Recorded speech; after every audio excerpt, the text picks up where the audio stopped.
Hello and welcome to this video. Today we're going to be 3D rendering, lighting in photorealistic style, this Obi-Wan Kenobi lightsaber.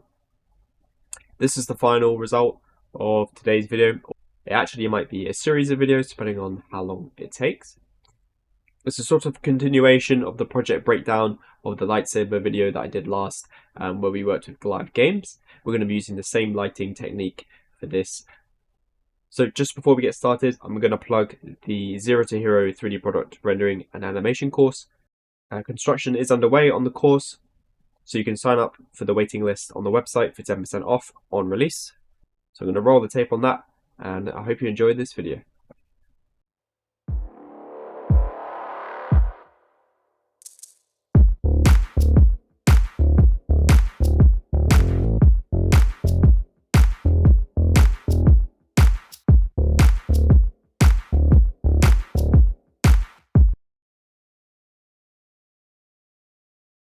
Okay, so we have our lightsaber here.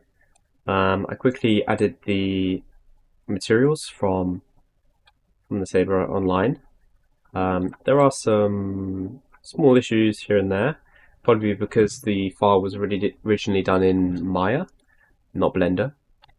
First of all, we need to do a couple of things. Every time I open a Blender scene and I do a product viz, we need to change the cycles. We need to change the GPU. If that's grayed out, make sure that you have it in the preferences in the settings here. Reduce the amount of samples there. Add denoising for the viewport. Keep denoising on for there. We go open image for that with GPU. Color management, Filmic. A lot of people like AGX. A lot of people try to use standard. I hate standard, I never use it. And AGX I sometimes use, but for now we just go Filmic. And I like to go medium high or high contrast. We'll go medium high to start. The next thing we need to do is save the file. And we also need to check the scale. So this is really important because if you're following the tutorial and the scale of your product or your lightsaber, whatever you're doing, is different to mine, then you're going to get different effects. As you can see, this is very large, mostly because of the conversion from Maya. So let's just have a look at our edge lengths. And if we were to say that I'm not going to find the exact dimensions of Obi-Wan's lightsaber, but we're going to say it's probably 20 to 30 centimeters long. Let's change it to centimeters. Let's go to 25. Okay, and then scale it down. If you need to have exact measurements, obviously you need to do this now. I like to have a realistic scale, unless you're doing water or particle simulations where you need it to be bigger, because it just helps with lighting and it feels more correct. So let's have it facing that way. Actually, let's do a different angle for this. Let's do something a little bit more dynamic, just to show that the lighting method still works for something more dynamic. So we'll do something like this. Okay, and then we'll set up our camera. So if you're following along, just do exactly as I'm doing here. So you add an empty, scale it down, add a camera, we'll zoom into it, bring it up, bring the rotation down 90 degrees. Okay, and then we'll scale it down so it's not so big in the viewport. Right click this parent object, and now when we move this, it moves the camera, and we have it in the middle of the scene. And then we'll scale it that way, rotate it that way, sorry, like that. Then when we look through, we can see our lightsaber. Let's increase the focal length to 75. Might go higher soon. And let's change our resolution to something that is square. Okay. And what I want to do is I want to have a dynamic angle like this.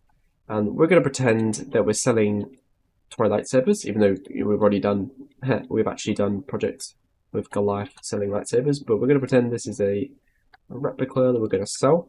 So we're going to have a nice angle like this, and then we're going to have the blade coming out, and we're going to have some glow on the blade. So let's actually go like here, like this. And if you were to make any adjustments to the model, I would recommend keeping the model straight, like this. that this. I would have the model like this, and then I would rotate the camera to create the effect. Because if you're going to want to mess around with the product, it's a lot easier if the product is straight. So if you want to 3D model it or anything, make any adjustments, then you can do it without it being off center and balanced. Let's set up our workstation and layout to be better here.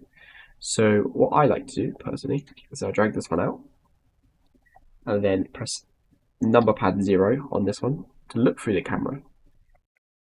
Okay, so it's the next day and we're going to take a look at this lightsaber that we're going to do the lighting for. So we're going to use the method that we used in the project breakdown, which means we're going to use planes. So this is how I would go through this process, and you can follow along with your own lightsaber or your own product. So first of all, as mentioned, we're going to focus this on a black background, mostly because the lightsaber blades are going to look really good on that. So for that reason, we're going to go into the world tab, and this is the way that I usually set up my scenes. You can always do this if you're not doing animation. How you set up your UI is your own personal preference, but if you want to use the one that I'm using, I have a box here where I have the camera with these two settings turned off. So we have the gizmo and we have the selection boxes and things turned off, just so we can see the final result. And this is why we have denoising on in the cycles. Then we have this here where we can actually control our scene, so we can take a look at things and move things around. And then we have this box here and here where we can do the shaders and things. And then we have on the right, we obviously have all our settings. What we're going to do now is we're going to turn off the world light. We don't want any light on the product at the moment. And I'm going to start off with the backlight. So we want to have a white outline around the product. That always looks really good in a black scene. You can go too far with it and have it too bright. So let's work on this. So for now, I'm going to do for the sake of the fact that it's a cylinder, this time let's do a cylinder. Top view, edit mode. And we're going to go wireframe, so make sure we get all the vertices, X, and then delete, so that we have this semicircle around the product. Okay, and we're going to make it small. We'll make it like this, so scaling it down with S, and then we're going to move it back. So shift space and G to get the gizmo up, and we're going to move it back. And then let's line it up with the product with the camera view. Okay, so the intention here is to basically create a backlight. Sometimes I like to start with the backlight, sometimes I start with the main light. It doesn't really matter. So let's create a material on this. And you can use the BSDF, or you can just use an emission shader, up to you. And we'll turn it to 5. Then we'll select the background. We'll go into objects, shading, visibility, ray visibility, turn off the camera view. So now you can see we have this effect where we kind of have the outline of the lightsaber highlighted. We have these areas of high bright light, which are kind of coming from behind, and this always creates a dramatic look. And if you're starting, say, an animation, you wanted to sort of reveal the product, this would be a good way to reveal the product. You could have it turned off, and you could sort of like this. You can it gives a silhouette of the product. And then obviously if you're doing animation, you could then have a main light that comes on and shows the actual lightsaber. But for now, we will leave it with the backplate. And you can see that as we rotate this, it's going to change where the light comes. So if we want it to be completely even, then we would line it up as it is now. If we wanted it to just be on this right side and more revealing and leaving black here, we could do this. If we wanted it to, if we press tab, Z, and then drag across for wireframe, select these vertices and bring it down, we could just have it on the lower section of the lightsaber. We can have it at the top like this. If we wanted to, like I said, we could go this way. And then obviously if we want to change the intensity, so for example, let's say we had it halfway like this. This looks kind of good. This is pretty bright though. So we have it on 24 at the moment. So as you can see, if we reduce this, it would reduce the amount. I think I'm going to go somewhere in the middle. And I'm going to go on a 5 emission. And let's just rotate this a bit there. So we've got this backlighting essentially. Now what I want to do is we need to light the actual product, the lightsaber. So instead of lighting it from straight on, if we light it from straight on, we're going to get basically no shadows, contrast or definition. We're not going to get much.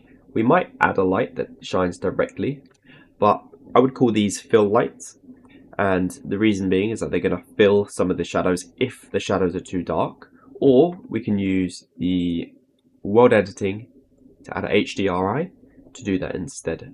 So we're going to see how it looks and go from there. First of all though, before we add fill lights, I want to add our main light. And as I was trying to get to, I'm not going to do it in front of the camera, in front of the product. I'm going to do it from above. And the reason being is that I want to create some shadows. As you can see, the product is tilted, meaning that the light's hitting here, there's going to be shadow cast here, which will give us some definition. Now, if you were doing it with normal lights, you could just add a light up top, you know, and that looks kind of good. Maybe make it a bit smaller, move it across, maybe increase the intensity like that. So this method can be done by that way. But because we're doing it with planes, let's do it with planes because we're going to copy the original scene. So we'll add a plane, we'll scale it down, okay, add it up, and then we will add a new material. Now you do want to use a separate material for your different light sources so that you can change the strength and the color if you want, and it not impact the rest of the planes. Okay, so we're going to add this up top, and we're going to add some intensity to it. And as you can see, as I raise this up, you can see we have this light coming here, but it's still creating shadow there. So if I move this forwards, it's going to move the light across the product. If I move it down, it will make it more intense because it's closer. If I rotate it, it will be more flat. It will reveal more of the product. If I move it away, it will be darker and show less. So let's find something that we like. And I can immediately see that although this looks good, we're already starting to have the problem which I said about the flat lighting. For example, if I place it here, this does look quite good, and this is just the benefit of cycles. It just makes things look good, but it's a little bit flat. What we want to have is, you can see we have this light here and this shadow here. We did this with the original project and we want to emulate it here. We want to have areas of light and dark that create definition and strength to the lighting and contrast. So at the moment, if I turn this one off, we have this white light here, which is creating these nice bright lights and a highlight around the product. This light is kind of casting a shadow all the way in the front of the lightsaber, but you can see that it's a little bit lighter here than it is here. I want to strengthen this so that we essentially have a white line going down the product. So how would I do this? Well, the problem now is that this is not a big enough of an effect, and the reason why is because the light needs to be made smaller. If a light is smaller, it's more direct, and it means the light will essentially be stronger in its center, and now it's not emulating, it's not producing light on the left and right sides. So if I make this bigger, the light will be more flat, and there is a time and place for this, of course, but these areas here will be darker. So if I make this smaller, like that, you can see, if I turn this up now, we have this light that's kind of going down the product. And let me try, let's try rotate this like this, actually have it like that. So we want it pointing at the product, but from underneath. And now it's really strong now, too strong, but you can see the effect that it's had on the scene.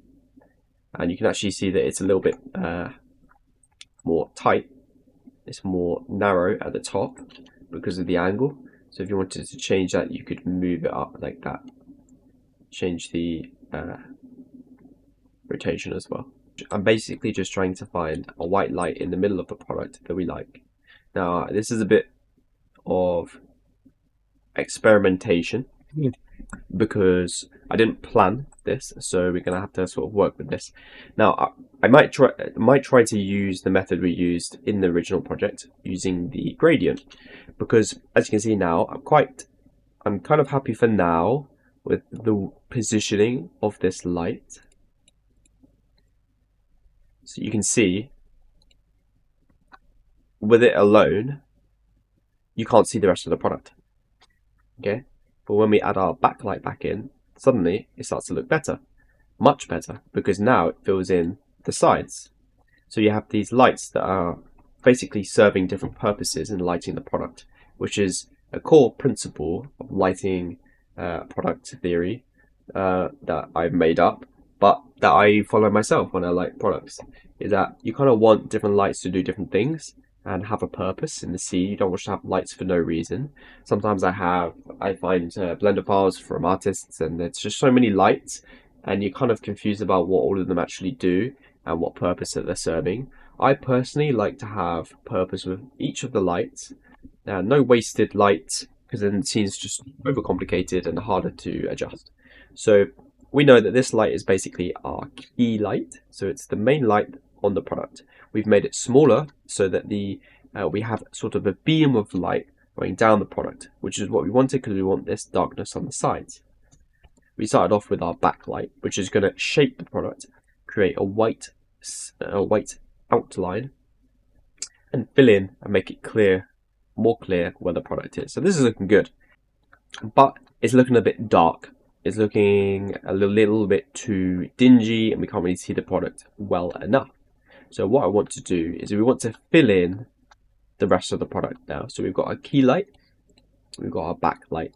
Now we want to add our fill lights. Now, I also want to soften this a little bit. So I'm going to use the method that we used in the original project breakdown. So as you can see, just having a white frame, just having a white plane here is actually reflecting this light back on the product and actually is creating some light, which is quite interesting. See, if I remove this, it should stop that. But what we want to do is we want to add a gradient texture with the mapping node and a color ramp. Plug that into the base color and plug it into emission as well. Turn it up, and let's turn this off so we can isolate it. Okay. Now, what we can do from here is we can adjust basically where we have our light and where we don't. So if I make this black, you can see it turns it off, and if I make it white, it increases it. So if we scale out our light, let's make it bigger, so it has a bigger room to work with, more room to work with. And let's rotate it a bit this way, so we have it in like the middle. But then what we want to do is we want to fade out the light. I want it like in the center, like here. Kind of like this. I mean, it doesn't really matter the exact. Okay, let's try that. Okay, so let's add 2 hooks or points. Make this black. So as you can see, you can see where this black line is here. Okay, this is where this light is. And what this will basically, I think that's an issue with the model. Yeah, it is. Maybe we should rotate the product around a bit. So I think this is also the normals as well. Because look, they kind of mess.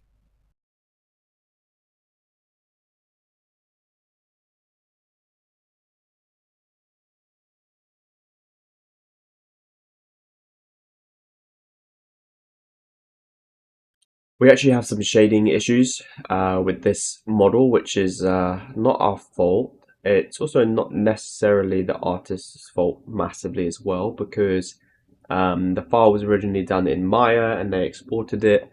So really, I think you'd want to download the file, open it in Maya and export it in a better way. So let's match the scale, and then I'll quickly texture it.